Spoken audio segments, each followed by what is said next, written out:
Julito TV Official. Okay, so yun.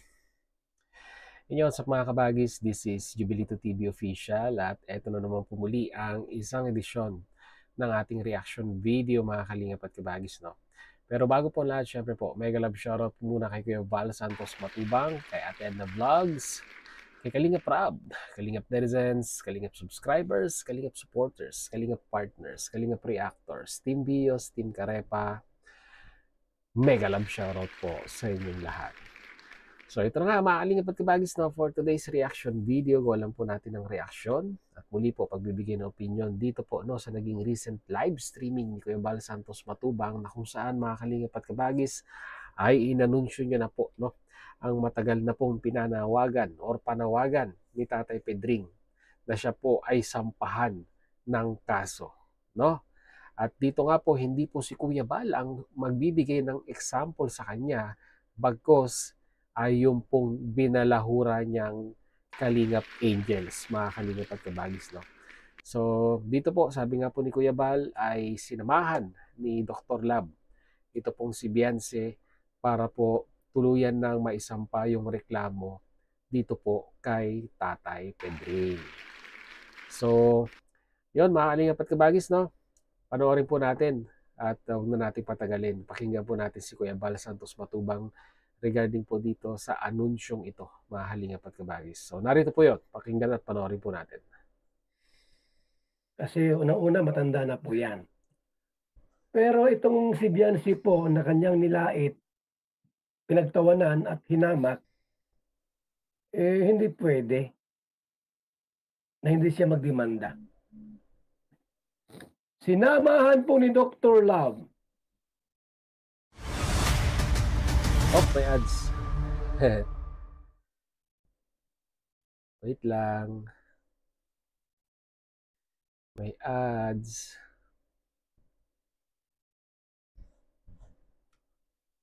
Pagpatuloy natin mga kalingap. Si Beyonce para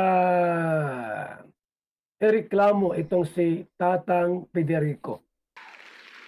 Okay, kaibigan.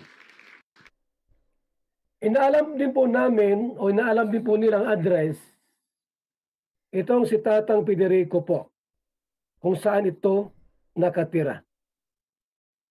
May mga tanong-tanong po kasi mayroon dito mga pinasang mga picture sa akin para malaman po kung saan nakatira itong kanyang pamilya. Ito po yung pinasa sa akin, no? Yan, no?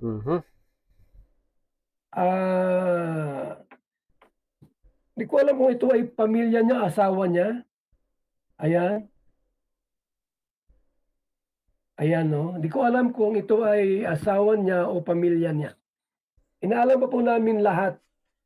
Picture na si Kaya yung Kuya Val. mga may alam po tungkol kay Tatang Federico Santos, paki-text po tayo o si Dr. Love. Kasi po, kanina po ay nagsampa ito ng kaso, itong si Beyonce. Opo. Siyempre po, hangad nila ay katarungan. Correct. Hangad nila ay katarungan po kasi unang-una, nilait po. Ayan, nagpasa po sa atin si Dr. Love ng Office ng Cybercrime Division. Nako po. Ayan, no. Mga pulis po yan.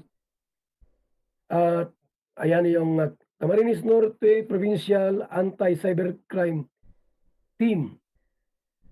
Ayan, no. Ayun nga, oh. Ayan. Ayan nga. Cybercrime nga yan ng Cam Norte. Sinamahan po ni Dr. Love si Beyonce sa cyber para sampahan ng kaso. Nako po. Una ko lang po, ayaw kong kasuhan si Federico. Kasi una, senior na po yan. At saka, so ang nagpursige po para kasuhan si Dr. Love. Kaya sabi ko, Dr. Love,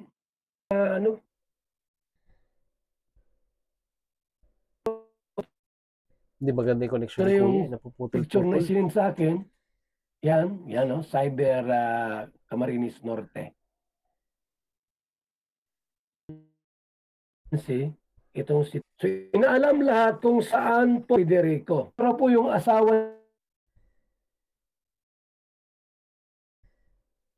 Nako, nagloloko ang signal ni Kuya Balay. Pang ilang Mga araw signal na sa yan. labas, sa loob.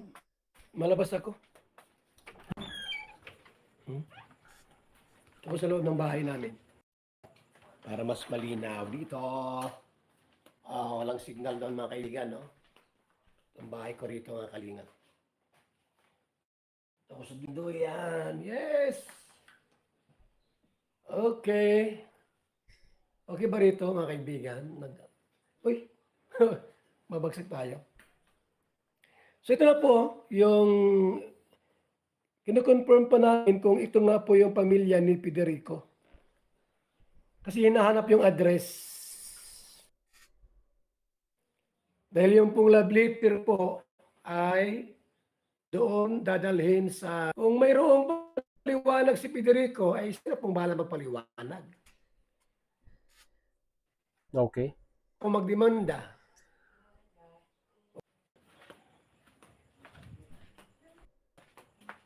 Lipat na naman si Kuya. Signal yun sa ano? Lipat na lipat si Kuya. Ay sa ano? Sa NX. NX. Malabo doon sa ano, signal na. Ba't kaya malabo ang NX mga kaibigan? Ayong Lipat sa lighthouse. Yung namo yan, ano feedback ko? Lipat sa lighthouse si Kuya. Malabo doon sa ano? Sa isang wifi natin. Converge. Ito, NX ito mga kaibigan. Ha? So, inalam pa namin kung ito nga po yung asawa. Para makuha yung address. Okay.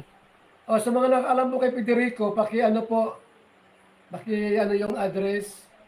I-text nyo kami 0929-113-2469 or 0930-729-6707. Okay. Kung mayroong counter na reklamo si Federico, reklamo rin siya, magdemanda rin siya. Diba? Yun naman ang gusto niya Kuya eh. So, ayun no, maalingapat kabagis no. May mga detalye na, no. Ang dami kasing nagsasabi na puro salita lang daw, 'di ba? What if you could live many lives in a single lifetime? Ayan. Puro salita lang daw, puro pananakot lang daw na magsasampa ng kaso, mahalingapat kabagis, no. So, ayan, nagpakita na po ng litrato si Kuya Bal na ipinadala nga daw po ni Dr. Lab. Picture po ano sa loob ng opisina ng Cybercrime Division at yung nga po yung latest update na nagreklamo na po no si Beyonce no dito po sa ginawang pambabalahura ni Tatay Federico. Actually, maalingapat kabagis no ay merong dalawang address na lumalabas no. May mga binanggit na address itong si Federico no, si Lolo Federico, si Tatay Pedring. Yung isa yung sa may Maysan Road, Valenzuela. Tapos meron din po sa Cavite, no? Mahalingapat kabagis, no? Kaya sabi ko nga po sa inyo, medyo may kahabaang proseso. Pero step by step, ang gusto po kasi mangyari ay maging maayos, no? Kumbaga parang hindi sablay yung pagsasampa ng reklamo. Kaya kailangan yung exact address po ang ma-pinpoint para at least yung 'di ba, yung imbitasyon no. Yung imbitasyon kay Lolo Pedring para sagutin yung mga aligasyong ibinabato sa kanya ay makarating no sa tamang address, mahalingapat kabagis no. At syempre po kasama rin po 'yan, 'di ba? Sa paghahanap ng address ay tinitingnan kung sino yung mga close na relatives no na pwedeng makatrace or pwedeng matrace yung address ni Lolo Pedring.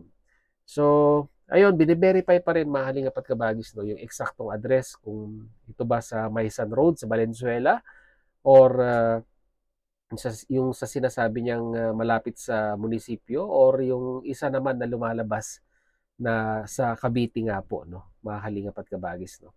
Well, anyhow, pasasaan po ba, di ba? At matutudlokan at mahahanap din po yung eksaktong address dahil kung hindi po ako nagkakamali ay yung 5 counts po ba o 3 counts na kaso po ang naisampa, no, regarding po dito sa pambabalahura, no, ni Tatay Pedring dito po kay Beyonce, no.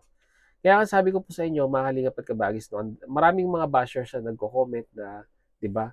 Ireklamo niyo na, kung irereklamo niyo, huwag kayong puro dada. Yun po yung lagi nilang sinasabi, no. Hindi po basta-basta ang pagrereklamo, no. Actually, may punto si Lolo Pedring, di ba? Na sinasabi niya po na akala daw po ay ganun lang kadali magsampa ng reklamo. Mahaba pong proseso yan, no? Pero kung tsatsagain po, mga kalingap at kabagis, ay talagang may pupuntahan naman po talaga yung pagsasampa ng reklamo. Kung talagang ipupush yan, di ba? May pupuntahan po yan. So, sa naghahanap ng hustisya para sa pambalahurang ginawa ni Lolo Pedring kay Beyonce, justice will be served po, no? Antabay lang po tayo, mga kalingap at kabagis, at pasasaan ba, di ba? At justice will be served, ika nga, no? Mga kalingap at kabagis, no? So, yun lang po ang ating reaction video for today, mga kalingap at kabagis, at update regarding po dito sa nilulutong pagsasampa ng or naihain na pong reklamo sa Cybercrime Division po ng Cam Norte, no? Mga kalingap at kabagis, dito po, no? Sabi nga po ni Kuya Bal, update regarding nga po sa usapin regarding kay Lolo Pedring at sa pambabalahura niya po kay Beyonce, no? So, yun lang po ating reaction video for today, mga kalingap at kabagis. Mag-comment na lang po kayo sa ating comment section kung ano naman po inyong masasabi, opinion, reaction dito po, no, sa naging update natin, mga kalingap at kabagis. So, hanggang dito na lang. Yan, sa mga hindi pa po nakasubscribe, ayan po, subscribe nyo na po, Jubilito TV Official. Ayan. So, hanggang dito lang, mga kalingap at kabagis. Once again, this is Jubilito TV Official. Proud member po ng Team Koos at ng Team Bios. As I always say, mga kalingap at kabagis, peace, God first. God bless po. Bye-bye!